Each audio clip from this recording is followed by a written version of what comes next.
Bienvenue sur ma chaîne YouTube. Aujourd'hui, nous sommes sur LibreOffice Calc, la version 7.4.4.2.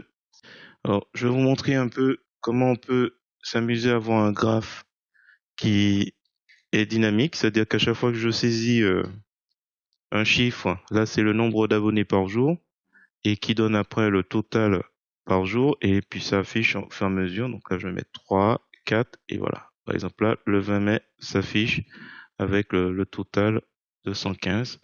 D'ailleurs, tiens, on va rajouter, pour que ce soit un peu plus sympa, des étiquettes. Comme ça, vous voyez en même temps. Hop, ce sera beaucoup plus ludique. Donc voilà. Donc, vous allez voir, c'est assez simple. En fait, déjà, ce graphe, il est défini sur l'ensemble du tableau que vous voyez. Donc, de A1 à C2. Ça veut dire quoi? Ça veut dire que même s'il n'y a pas de données en dessous, j'ai sélectionné pour le graphe tout ce tableau. Donc, pour rappel, vous allez dans Insertion, Diagramme, et vous allez sur Colonne et Lignes. Nombre de lignes. J'ai fait déjà une vidéo, la vidéo précédente montrait déjà ça. Et là, ici, ce qu'on voit pas, c'est qu'il y a une formule toute simple qui consiste en simplement à lui dire que s'il y a aucune donnée en C4, en C14, donc juste à côté, dans la colonne nombre d'abonnés par jour, eh ben dans ce cas, si c'est différent de 0, alors on peut mettre autre chose si c'est un chiffre plutôt d'ailleurs.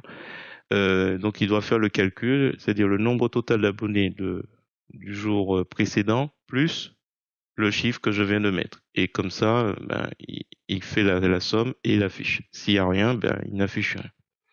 Voilà, c'est tout simple.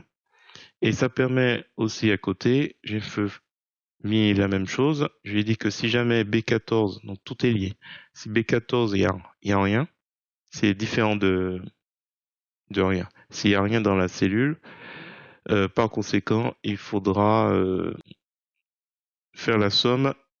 Donc, il doit ajouter une journée à la journée précédente. Sinon, on met rien. Donc, en fait, tout est lié. Le point de départ, c'est la cellule qui doit être saisie.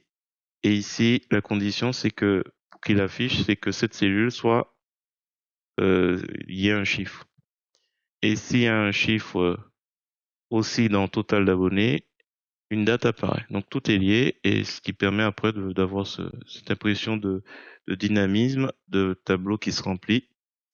On va mettre 50, ça va tout. Voilà, hop. Voilà, j'espère que cette petite vidéo vous a plu. Si c'est le cas, je vous remercie de mettre un pouce vers le haut et de me laisser un commentaire. Donc l'idée c'était de voir un petit peu le si, des trucs tout simples avec le graphe qui se remplit. La prochaine vidéo sera de vous montrer comment on peut protéger la cellule où il y a les formules. Donc ça peut être intéressant parce que évidemment si vous saisissez directement ici, vous effacez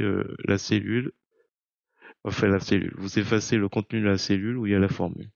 Donc il faut protéger ça. À la limite, le mieux c'est d'indiquer les cellules où il faut saisir par une petite couleur. Alors peut-être pas un petit jaune comme ça, mais quelque chose de plus sympa, plus plus clair. Comme ça, alors, si vous voulez, vous mettez ces éléments comme ça vous évitez un peu de faire disparaître les formules. Voilà. Donc sur ce, je vous dis à bientôt pour d'autres tutos sur GIMP, LibreOffice ou GMIC.